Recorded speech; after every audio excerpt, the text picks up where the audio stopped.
Bismillahirrahmanirrahim. Assalamualaikum warahmatullahi wabarakatuh. Alhamdulillahirrabbilalamin. Wassalatu wassalamu ala asrafil anbiya'i wal mursalin Sayyidina wa maulana Muhammadin wa barik wasalim ajma'in amma ba'du. Baik para pemirsa dan pendengar dari Rumaiso TV dan juga Radio DS, kembali lagi bersama kami di program live bersama Ustadz Muhammad Abdul Tuasikal, yang mana di kesempatan sore hari ini kembali kita akan membahas tentang pembahasan dari kitab Syama'il Muhammadiyah karya Imam Tirmizi, yang di kesempatan kali ini kembali kita akan melanjutkan pembahasan yang kemarin, ataupun ada tambahan lagi ya, dengan tema tawadu dan akhlak mulia Nabi Sallallahu Alaihi Wasallam. Dan untuk para pendengar dan pemirsa dari Rumaiso TV dan juga Radio DS, bila mana nanti ingin menyampaikan pertanyaan kepada Ustadz Muhammad Abdul Tuasikal, bisa melalui nomor interaktif di 0812 281 85131, 0812 281 85131. Dan baiklah para pendengar dan pemirsa dari Rumaiso TV dan juga Radio DS, ya, para pendengar dan pemirsa dari Rumaiso TV, maaf tadi sebelumnya ada sedikit mati lampu, dan langsung saja para pemirsa dan pendengar dari Radio DS, berhubung karena Ustadz sudah berada di studio Radio Darusolihin, langsung saja kami hadirkan untuk Anda live bersama Ustadz Muhammad Abdul Tuasikal dengan pembahasan kitab Syama'il Muhammadiyah karya Imam Tirmizi. Dan kepada para pendengar dan pemirsa, kami ucapkan selamat menyaksikan, dan kepada Ustadz kami persilahkan. Bismillahirrahmanirrahim. Assalamualaikum warahmatullahi wabarakatuh. Alhamdulillah, salatu wassalamu ala rasulillah wa ala alihi wa sahbihi wasallam. Puji syukur kita panjatkan pada Allah. Selawat dan salam semoga tercurah pada Nabi besar kita Muhammad sallallahu alaihi wasallam. Baik, kita pada siang hari ini akan kembali melanjutkan kitab Syama'il Muhammadiyah karya Imam Tirmizi, dan penjelasannya dari Syekh Abdul Razak. Sudah membahas hadis yang panjang di hadis 336, kita lanjutkan hadis 337 saat ini. Monggo dibaca. Hadis 337. Muhammad bin Abdillah bin Bazi bercerita kepada kami. Ia berkata, Bishr bin Al-Mufaddal bercerita kepada kami. Ia berkata, Sa'id bercerita kepada kami. Dari Qatadah, dari Anas bin Malik, ia berkata, Rasulullah Shallallahu Alaihi Wasallam bersabda, seandainya aku diberi hadiah sebuah kaki gunung, kikil, maka aku akan menerimanya. Seandainya aku diundang untuk menghadiri perjamuan kaki kambing, kikil, maka aku akan datang. Nah, di sini disebutkan lau uhdiya ilayya qura la qabiltu walau du'itu alaihi la ajabtu. Aku diberi hadiah qura, nanti akan dijelaskan, aku terima, dan jika aku diundang maka aku akan memenuhinya. Terus sabda Nabi, seandainya aku diberi hadiah sebuah kaki kambing, kikil, maka aku akan menerimanya. Kikil kambing adalah bagian lutut ke bawah. Seandainya ada orang yang memberikan hadiah kepada Nabi berupa kikil kambing, maka pasti Nabi menerimanya karena ketawaduan beliau. maduna rukbah, yang di bawah lutut. Coba diulang, qura. Diulang. Sabda Nabi, seandainya aku diberi hadiah sebuah kaki kambing, kikil, maka aku akan menerimanya. Kikil kambing adalah bagian lutut ke bawah. Lutut ke bawah, ya. Di atasnya berarti paha, di bawahnya berarti betis ke bawah. Dan ini bagian yang kurang disenangi kalau seseorang itu makan gitu, dibandingkan dengan ya lutut ke atas, paha ke atas, lebih berisi. Nah, kalau diberi pun, ya beliau SAW itu akan menerimanya. Tanda sangat tawadhu sekali beliau terhadap pemberian orang lain. Terus, seandainya ada orang yang memberikan hadiah kepada Nabi berupa kikil kambing, maka pasti Nabi menerimanya karena ketawaduan beliau. Nah, itu ketawaduan dari Nabi kita Muhammad sallallahu alaihi wasallam seperti itu. Ya, apapun ada orang yang beri, maka beliau akan menerima. Kalau diundang ke rumah, ini bukan undangan nikah saja ini. Ya, beliau akan memenuhi undangan tersebut. Terus Sabdanya, seandainya aku diundang untuk menghadiri perjamuan kaki kambing, kikil, maka aku akan datang. Yakni jika ada seseorang yang mengundangku ke rumahnya dan makanan yang disediakan hanyalah kikil kambing saja, maka aku pasti akan memenuhi keundangan itu. Ini karena kesempurnaan tawaduk beliau. ini karena kesempurnaan dari tawaduk Nabi sallallahu alaihi wasallam. Terus Hadis 338. Muhammad bin Bashar bercerita kepada kami. Ia berkata, Abdurrahman bercerita kepada kami. Ia berkata, Sufyan bercerita kepada kami. Dari Muhammad bin Al-Munkadir, dari Jabir, ia berkata, Rasulullah Shallallahu Alaihi Wasallam menemuiku dalam keadaan tanpa menunggangi bighol atau birzaun, kuda.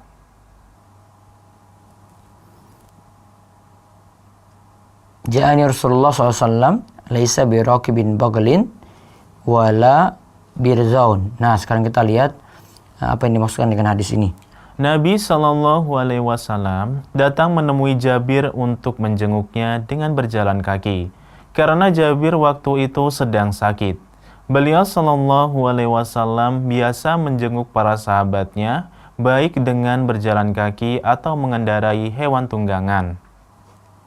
Ya, terus Perkataan Jabir, dalam keadaan tanpa menunggangi bigol atau birzaun, kuda, ia hanya menyebutkan dua hewan tunggang.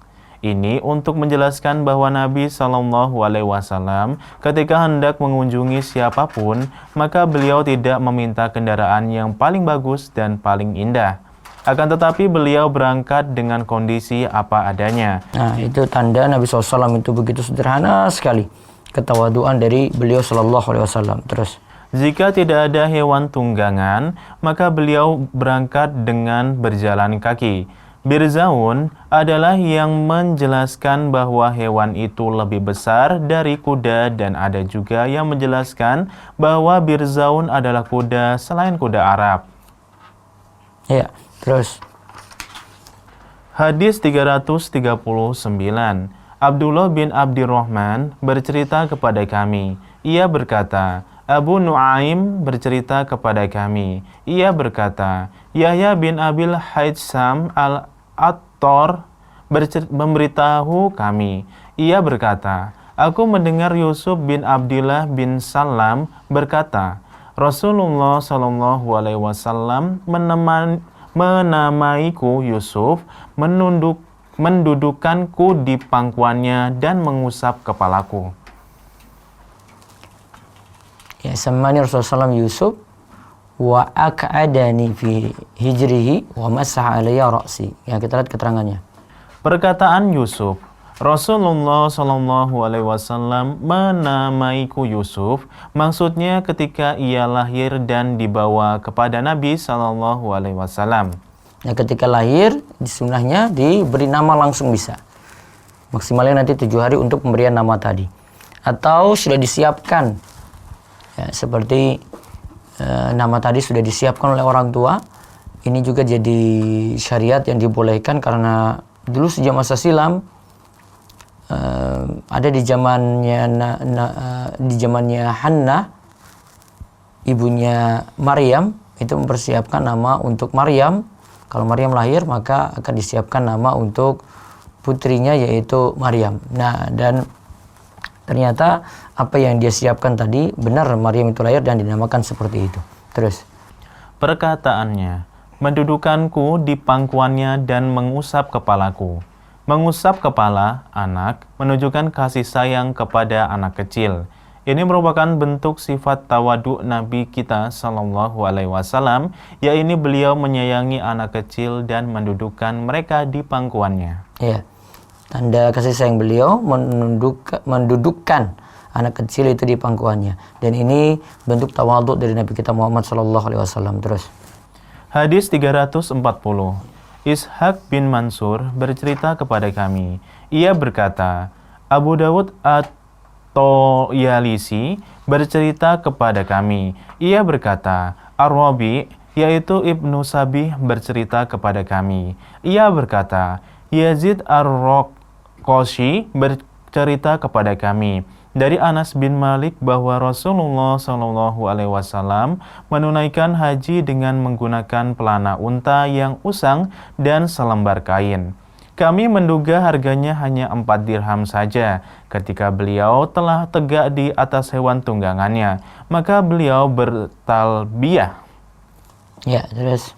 Aku penuhi panggilanmu dengan haji yang tidak diiringi niat sum'ah atau riya. Labaik bihajjatin la sum'ata fiha wala riya'an. Itu kalimatnya. Terus.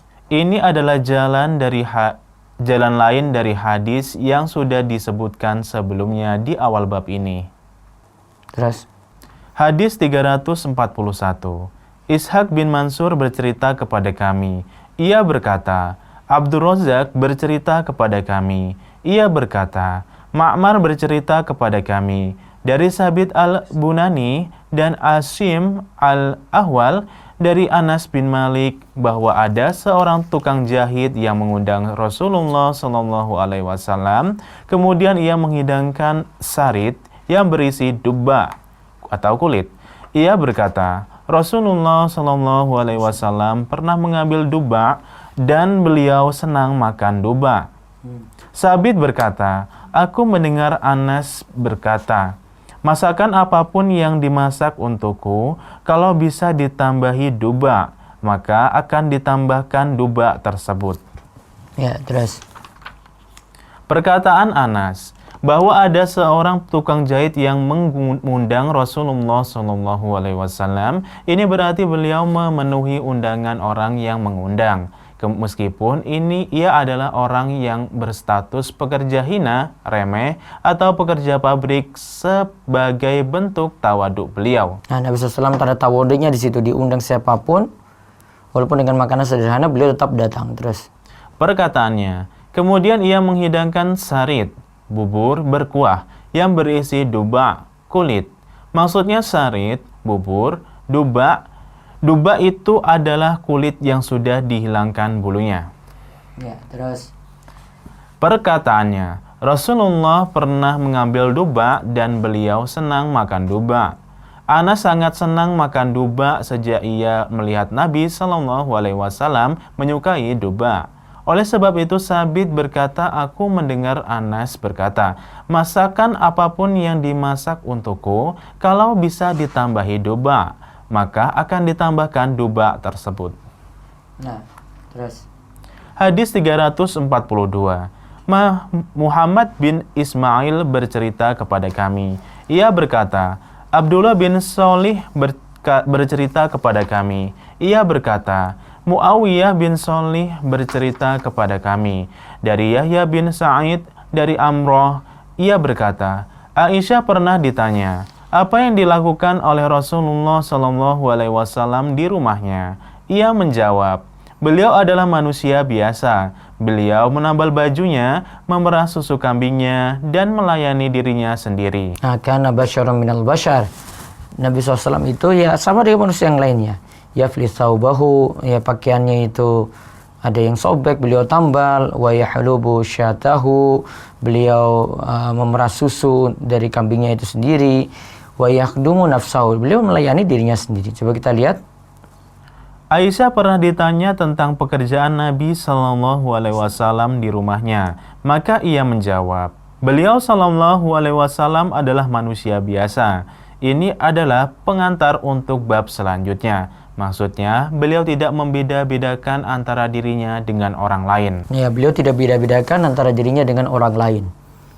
Ya, jadi tawaduknya di situ, tanda sederhananya Nabi SAW di situ. Terus beliau SAW menambal bajunya, maksudnya meneliti dan mengamati bajunya. Beliau SAW biasa meneliti bajunya dan mengecek keadaannya sendiri. Ya, terus. Memerah susu kambingnya, Maksudnya menyentuh puting kambing dengan tangannya yang mulia sendiri. Nah, Nabi SAW memerah susu kambing itu sendiri. Berarti ada susu kambing di sini juga ya, boleh dimanfaatin ya, bukan hanya susu sapi saja. Terus, Dan melayani dirinya sendiri. Maksudnya beliau Shallallahu Alaihi Wasallam melakukan keperluannya sendiri. Jika beliau memerlukan sesuatu, maka beliau melakukannya sendiri dan tidak menyuruh orang lain yang ada di dekatnya untuk menyediakan apa yang beliau butuhkan. Ini semua merupakan sifat tawaduk beliau Shallallahu Alaihi Wasallam. nah ini contoh-contoh hadis membicarakan tentang tawadhu sampai hadis 342 tadi. Nah, sekarang kita lihat bab baru, bab 48, bab maja'a fi khuluqi Rasulillah sallallahu alaihi wasallam, tentang akhlak mulia Rasulullah sallallahu alaihi wasallam. Ya, bisa dibaca. Bab 48. Akhlak Rasulullah Sallallahu Alaihi Wasallam. Akhlak Rasulullah sallallahu alaihi wasallam. Kita lihat penjelasan dari Syekh Abdul Razak terlebih dahulu. Akhlak adalah hal-hal yang berkaitan dengan adab-adab seseorang secara batin, misalnya sabar, malu, dan mulia, dermawan, dan yang berkaitan dengan adab-adab lahiriah, misalnya muamalah yang baik, bicara yang jujur, wajah yang berseri-seri, dan yang lainnya. Akhlak dapat dibagi menjadi akhlak baik dan akhlak buruk. Akhlak yang baik adalah berhias dengan keutamaan-keutamaan, memiliki sifat-sifat tersebut, memaksa diri untuk berpenampilan sesuai dengan kaidah-kaidahnya, dan menjauhkan diri dari hal-hal buruk dan menjauhinya. Sedangkan akhlak yang buruk adalah kebalikannya. Akhlak Nabi Shallallahu Alaihi Wasallam adalah akhlak yang paling sempurna, paling baik dan paling indah. Akhlak Nabi Shallallahu Alaihi Wasallam adalah Al-Quran. Nah, ini akhlak beliau yang paling utama adalah Al-Quran. Terus, Akhlak, adab, muamalah, seruan untuk berakhlak mulia dan larangan dari akhlak yang buruk yang ada di dalam Al-Quran Al-Karim adalah sifat yang dimiliki oleh Nabi kita. Bahkan beliau Shallallahu Alaihi Wasallam memiliki sifat itu secara sempurna dan lengkap. terus. Ada banyak hadis dari beliau Shallallahu Alaihi Wasallam yang menganjurkan untuk memiliki akhlak yang mulia, menyeru untuk berakhlak mulia, menjelaskan keutamaannya, agungnya pahala orang yang melakukan di sisi Allah yang semuanya diringkas dalam 4 hadis. Barang siapa yang menghafal dan menerapkannya, maka ia telah mengumpulkan pokok-pokok akhlak dan adab. Nah, lihat 4 hadis yang membicarakan hal ini. Coba Pertama, hadis yang diriwayatkan oleh Asy-Syaikhan Al-Bukhari dan Muslim. Terus, Dari Abu Hurairah radhiyallahu radhiyallahu anhu, Rasulullah sallallahu alaihi wasallam bersabda, "Man kana yu'minu billahi wal yawmil akhir falyakul khairan aw liyasmut." Ya, terus. Ia berkata, Rasulullah Shallallahu Alaihi Wasallam bersabda, barang siapa yang beriman kepada Allah dan hari akhir, hendaknya ia berbicara yang baik atau diam. Ya, terus. Kedua, hadis yang diriwayatkan oleh At-Tirmizi. Jadi yang pertama itu tentang jaga lisan ya. Siapa yang beriman kepada Allah dan hari akhir berkata yang baik atau tidak diam. Terus yang kedua. Dari Ali bin Husain, ia berkata, Nabi Shallallahu Alaihi Wasallam bersabda, sesungguhnya tanda Inna baik min husni islamil mar'i tarkuhu ma la ya'nihi. Terus, sesungguhnya tanda baiknya keislaman seseorang adalah meninggalkan segala hal yang tidak penting baginya. ya, terus hadis yang ketiga. Ketiga, hadis yang diriwayatkan oleh Al-Bukhari. Dari Abu Hurairah radhiyallahu anhu, bahwa ada seorang berkata kepada Nabi Shallallahu Alaihi Wasallam, berilah aku wasiat. Beliau bersabda, jangan engkau marah. Beliau mengulangnya beberapa kali. Beliau bersabda, janganlah engkau marah. Terus, Keempat, hadis yang diriwayatkan oleh Asy-Syaikhan Al-Bukhari dan Muslim. nah tadi kalau yang hadis ketiga, la taqdab, janganlah engkau marah. Nah, terus hadis keempat, diriwayatkan oleh Bukhari Muslim dari Anas bin Malik, Nabi SAW bersabda, la yu'minu ahadukum hatta yuhibba li akhihi ma yuhibbu li nafsihi. Baca artinya. Dari Anas, dari Nabi Shallallahu Alaihi Wasallam, beliau bersabda, tidak beriman salah seorang di antara kalian sampai ia menyukai untuk saudaranya seperti apa yang ia sukai untuk dirinya sendiri. Nah, jadi kalau kita simpulkan ada 4 hadis ya. Yang pertama, hadis yang membicarakan tentang menjaga lisan, lebih baik berkata baik atau tidak diam. Kemudian meninggalkan hal yang tidak manfaat. Kemudian hadis jangan marah. Kayak kemudian hadis ya tentang mencintai saudara muslim sebagaimana mencintai dirinya sendiri. Ya, terus. Abu Muhammad bin Abi Zaid Al-Qayrawani berkata, kumpulan adab-adab yang baik dan kendalinya bercabang dari 4 hadis. Kemudian ia menyebutkan hadis-hadis di atas. Nah, hadis-hadis tentang adab-adab baik itu bercabang dari 4 hadis ini. Jadi ini hadis 4 hadis ini hadis pokoknya, dan ini terdapat dalam kitab hadis Arba'in An-Nawawiyah. Kami menyinggungnya biasa malam jam 20 di channel Romeso TV. Terus.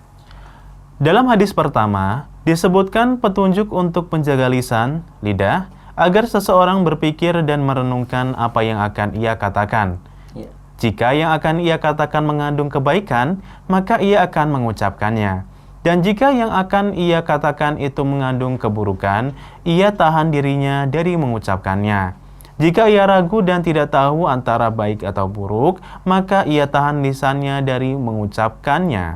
Barang siapa yang tidak pandai menjaga lisannya, maka ia tidak termasuk orang yang berakhlak baik. Nah, berarti yang pertama tentang menjaga lisan. Terus yang kedua, dalam hadis kedua, disebutkan petunjuk untuk meninggalkan hal-hal yang tidak penting, baik berupa perkataan, mendengar, melihat, atau yang lainnya. Terus yang ketiga. Dalam hadis ketiga disebutkan untuk menjaga dirinya dan tidak bertindak berdasarkan gejolak jiwa. Nah, jadi tidak pakai emosi. Ya, terus yang keempat. Dalam hadis keempat disebutkan petunjuk untuk menyelamatkan hati orang beriman terhadap saudaranya sesama kaum muslimin, sehingga di dalam hatinya tidak terdapat rasa benci, dengki, hasad, dan yang lainnya yang merupakan penyakit-penyakit hati. Ya, itu disuruh la yu'minu ahadukum hatta yuhibba li akhihi ma yuhibbu li nafsi. Mencintai saudara sebagaimana mencintai diri sendiri, maka hilang rasa benci, hasad, ya, dan selainnya dengan memahami hadis tersebut. Nah, sekarang kita lihat bagaimana akhlak Nabi dijelaskan dari hadis 343. Hadis 343. Abbas bin Muhammad Ad-Duri bercerita kepada kami. Ia berkata, Abdullah bin Yazid Al-Muqri bercerita kepada kami. Ia berkata, Laits bin Sa'ad bercerita kepada kami. Ia berkata, Abu Usman Al-Walid bin Abil Walid memberitahuku dari Sulaiman bin Harijah, dari Harijah bin Zaid bin Sabit. Ia berkata, ada serombongan orang yang menemui Zaid bin Sabit. Mereka berkata kepadanya, ceritakan kepada kami hadis-hadis Rasulullah SAW. Ia berkata, apa yang harus aku ceritakan kepada kalian? Aku adalah tetangga beliau. Jika ada wahyu yang turun, maka beliau memanggilku untuk menulisnya.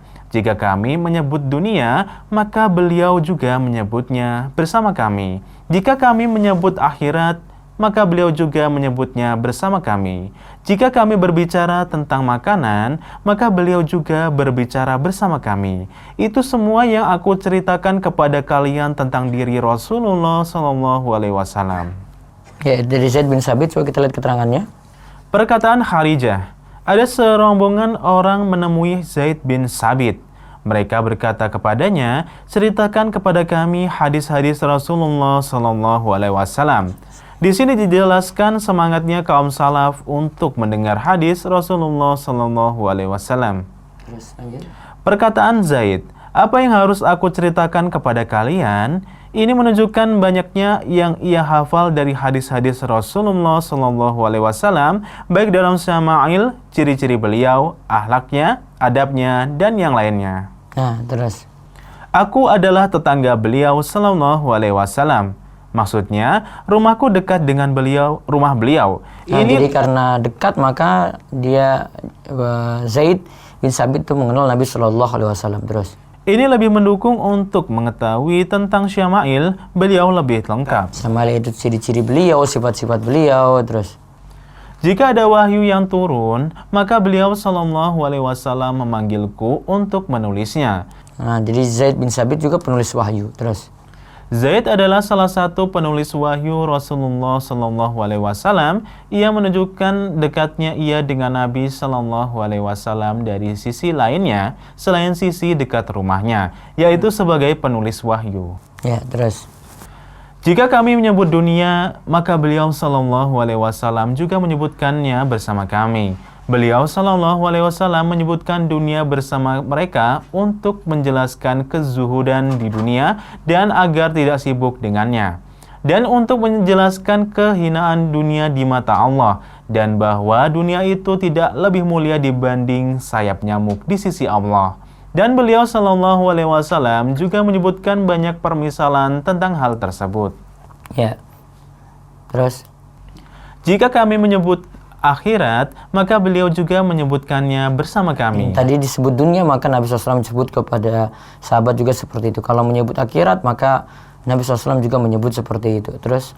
Maksudnya, mengingatkan kerinduan kepada akhirat bersama mereka dan menjelaskan bahwa akhirat adalah negeri tempat menetap. Menjelaskan pahala bagi orang yang berbuat baik di akhirat nanti, serta hukuman bagi orang yang berbuat keburukan. Nah itu ketika mengingatkan akhirat, Nabi SAW menjelaskan seperti itu. Terus? Jika kami berbicara tentang makanan, maka beliau Shallallahu Alaihi Wasallam juga berbicara bersama kami, menyebutkan makanan untuk menerangkan adab-adab makan dan faedah-faedahnya, serta khususan beberapa jenis makanan. Ya, terus?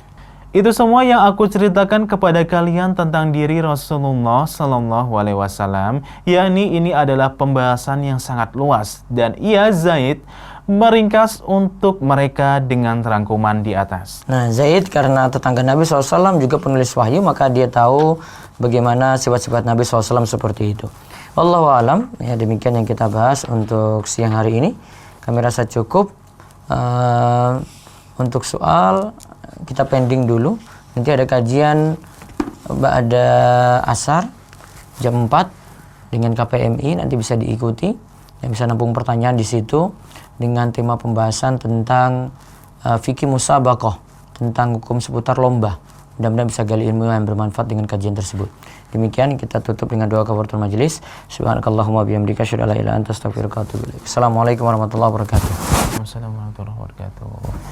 Baik para pemirsa dan pendengar dari Rumah Iso TV dan Radio DS, itu tadi telah kami hadirkan untuk Anda, yaitu live bersama Ustadz Muhammad Abdul Tuasikal dengan pembahasan tema tawadu dan akhlak mulia Nabi Sallallahu Alaihi Wasallam yang diambil dari kitab Syama'il Muhammadiyah karya Imam Tirmizi. Dan para pendengar, jangan lupa untuk kembali menyaksikan kajian bersama beliau Ustadz Muhammad Abdul Tuasikal yang insya Allah akan dimulai pada pukul 16 sampai 17.15 waktu Indonesia Barat, yang di kesempatan kali ini akan disiarkan langsung di channel YouTube KPMI TV, yang pada kesempatan kali ini juga akan bertemakan fikih musabaqah, fikih terkait lomba, dan dilanjutkan pada pukul 20 sampai 21 waktu Indonesia Barat. Kembali akan diadakan kajian bersama Ustadz Muhammad Abdul Tuasikal, yaitu kajian bersama The Robbaniyans yang akan membahas tentang tema menghadapi babak final. Nah, dan sampai di sini dulu para pendengar dan pemirsa dari Rumah Iso TV dan juga Radio DS. Kita tutup perjumpaan kita pada kesempatan sore hari ini dengan membaca doa kafaratul majelis. Subhanakallahumma wa bihamdika asyhadu an la ilaha illa anta astaghfiruka wa atubu ilaik. Wassalamualaikum warahmatullahi wabarakatuh.